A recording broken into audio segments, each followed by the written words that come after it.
Bismillahirrahmanirrahim. Assalamualaikum warahmatullahi wabarakatuh. Alhamdulillahi wa kafa allati hasanatuhu la tuhsa wa ala alihi wa ashabihi ahli sidki wat tuqa. Asyhadu an la ilaha illallah wa asyhadu anna sayyidana Muhammadan abduhu wa rasuluh. Ayyuhal hadirun al hadirat Masjid Jami Al-Ajhar Cempaka Putih, usikum wa iyaya bitaqwallah wa ta'atihi la'allakum tuflihun. Amma ba'd. Pemirsa TV One dimanapun berada yang berbahagia, para jemaah yang hadir di Masjid Al-Ajhar Cempaka Putih yang kami hormati. Manusia, dia tidak lepas dalam lingkup waktu. Kita terkurung dalam lingkup waktu yang dalam keadaan 3 dimensi: masa lalu, masa sekarang, dan masa yang akan datang. Masa lalu harus kita jadikan ibroh pelajaran, masa sekarang harus kita jadikan jadi kenyataan, masa yang akan datang harus kita jadikan mimpi, dan harus kita mendapatkan surganya Allah Subhanahu wa Ta'ala. Memang pada saat ini dan pada saat yang lalu dan yang akan datang, Rasulullah Shallallahu Alaihi Wasallam mewanti-wanti banyak sekali fitnah akhir zaman. Fitnah ini tidak hanya datang di dalam rumah tangga, fitnah itu tidak datang juga datang di dalam bertetangga, juga fitnah itu datang di dalam berbangsa dan bernegara.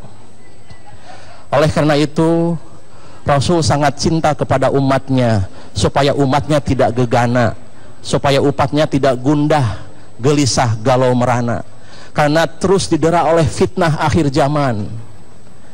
Kemudian Rasul menganjurkan kepada umatnya supaya tidak sedih, tidak murung, dan tidak putus asa ketika fitnah menimpa kita. Apa sabda beliau? Diriwayatkan oleh Imam Muslim an Abi Hurairah radhiyallahu anhu wa ardhah, Ida tasahada ahadukum falyasta'id billah minal arba. Ketika seorang umatku, orang mukmin dan muslim bertahiyat, bertasyahud akhir, hendaknya dia minta perlindungan dari 4 hal. Yaqul Rasulullah sallallahu alaihi wasallam, Allahumma inni a'udzubika min adzabi jahannam. 1. Yang kedua, wa min adzabil qabr. Yang ketiga, wa min fitnatil mahyaya wal mamat, wa min syarri fitnatil masihid dajjal. Kita harus memprotek diri, melindungi diri, melindungi keluarga kita, dan melindungi bangsa ini dari keempat fitnah tadi, yaitu fitnah adzab jahannam. Yang kedua, fitnah adzabil qabr. Dan kajian pada siang hari ini adalah min fitnatil mahyaya wal mamat, fitnah kehidupan dan fitnah kematian. Guru-guru kita tadi sudah menyampaikan sebagian tentang fitnah itu. Tentang fitnah kehidupan dan fitnah kematian, ada seorang Nabiullah, kalamullah, Musa ibn Imran, seorang nabi yang diutus ke kaum Bani Israel. Suatu ketika Nabi Musa sedang mengadakan tausiah di sebuah tempat. Ujug-ujug, apa itu ujug-ujug itu? Sekonyong-konyong.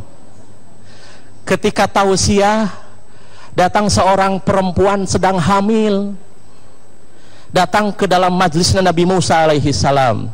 Dia berdiri pongah dengan penuh keangkuhannya.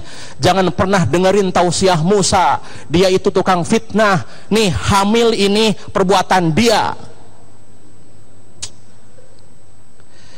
Bayangkan seorang nabi yang kalamullah, selalu dialog dengan Allah, dituding fitnah oleh seorang perempuan yang sedang hamil dan bicara ke publik. Jangan pernah bicara pesan dan pernah percaya kepada ucapan Musa alaihi salam. Nih buahnya, nih fitnah, kata.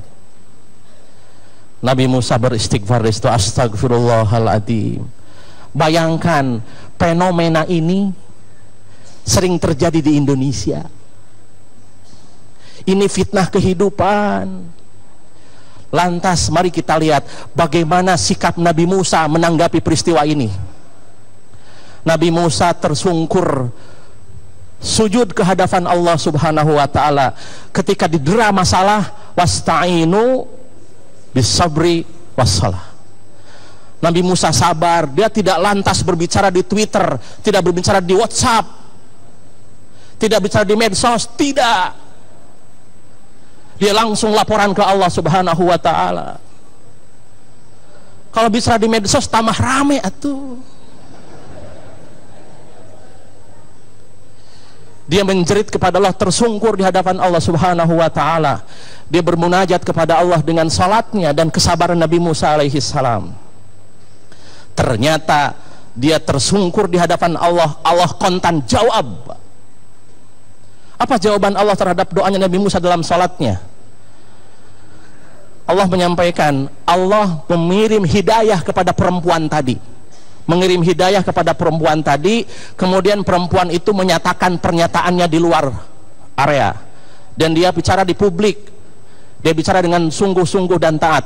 Wahai umat Musa, aku begini ini adalah bukan perbuatan Musa, tapi perbuatan Qarun. Dan Qarun menyuruh saya dibayar supaya bikin fitnah kepada Musa alaihi salam. Akhirnya terbukalah yang hak itu hak, yang batil itu batil. Maka fitnah kehidupan adalah, inilah sebuah fitnah. Baik, TV One dan para jemaah Masjid Al-Azhar Cempaka Putih yang berbahagia, fitnah kehidupan selalu datang mendera kehidupan kita, seperti yang terjadi kepada Nabiullah Musa alaihi salam tadi. Namun perempuan tadi mengadakan klarifikasi pernyataannya. Ternyata dia hamil bukan oleh Nabi Musa. Ternyata perempuan hamil itu dibayar oleh Qarun supaya dia memfitnah Musa, karena Qarun kalah pamor dengan Nabi Musa alaihi salam. Dia gunakan kekayaannya Qarun supaya umat berhadapan dengan Qarun, tidak kepada Nabi Musa alaihi salam. Tapi al-haqqu bayin wal batil bayin. Yang benar itu jelas dan yang buruk itu jelas. Selanjutnya tentang fitnah kematian. Tadi fitnah kehidupan, yang sekarang adalah fitnah kematian. Sering sekali di kehidupan kita di Indonesia, oh tuh ada mayit gentayangan gitu kan.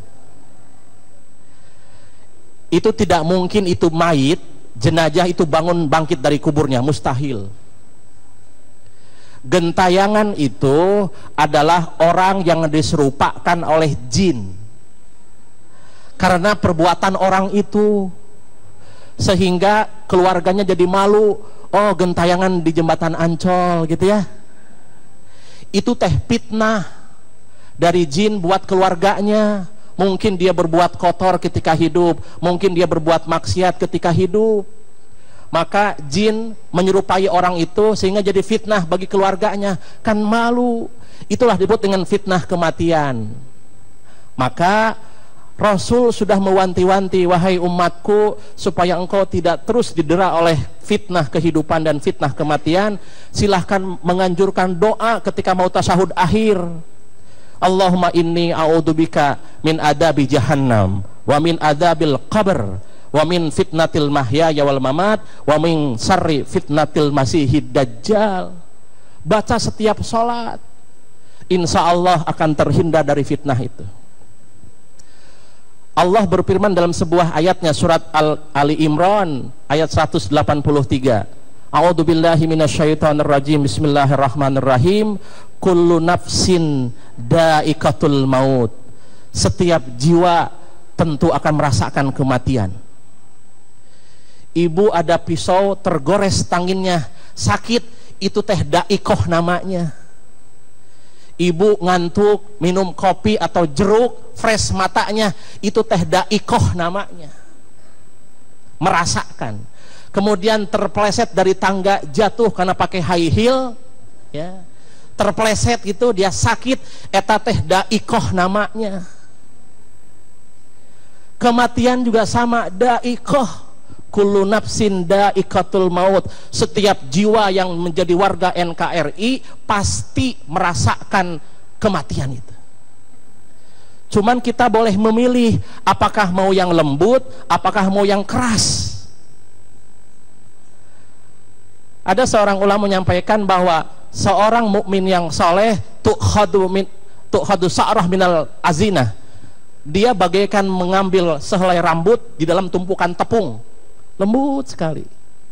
Itu adalah dha'iqah, kematiannya orang yang soleh. Tetapi dha'iqatul mautnya orang-orang yang tidak soleh atau orang-orang kafir itu seperti baju sutra yang lembut, terkait kena duri kemudian ditarik secara paksa. Itulah dha'iqahnya kematian orang kafir. Sakit. Sakitnya tuh di sini, di mana-mana gitu, Pak. Ya. Ada orang sedikit ketika melihat kematian itu agak ketakutan. Karena melihat peristiwa tabrakan hancur, pisah antara kepala kondektur dan kepala supir. Ya pisah tuh. Dia merasakan ketakutan kematian itu. Banyak ahli tafsir dan ahli hadis menggambarkan bahwa kematian itu nikmat. Wa innama tawaffawna ujurahum yaumal qiyamah. Dia akan menerima balasan secara sempurna nanti setelah kematian, baru dikasih sempurna balasan itu. Kalau di dunia mah belum sempurna, baru panjer, baru DP. Tapi balasan sholat, balasan zakat, balasan puasa, balasan haji itu ketika sudah masuk ke dalam kematian. Wa innama tuwaffawna ujurahum yaumal qiyamah. Allah akan kasih kesempurnaan pahalanya ketika dia melewati kematian. Kematian itu seperti begini, Bu. Kalau kita ambil silet, mengiris telunjuk, sakit. Kemudian ambil jeruk nipis, teteskan, sangat sakit. Menceritakannya pun sudah tidak enak, Bu, ya. Apalagi kalau terjadi. Yang ketiga, ambil suntik biusnya, kemudian dipotong, sakit apa tidak? Tidak. Berarti rasa sakit itu dari luar, faktor luar. Ternyata, maaf, yang dipotong pakai silet itu sakit, itu orang mukmin yang maksiat. Dipotong pakai silet, dikasih jeruk nipis, sangat sakit, kematian orang kafir. Tapi orang mukmin yang soleh, dibius, dipotong, nikmat. Itulah faktor luar. Apa itu faktor luar? Amal soleh. Kalau amal solehnya baik, dia akan husnul khotimah. Pemirsa yang dirahmati Allah, itulah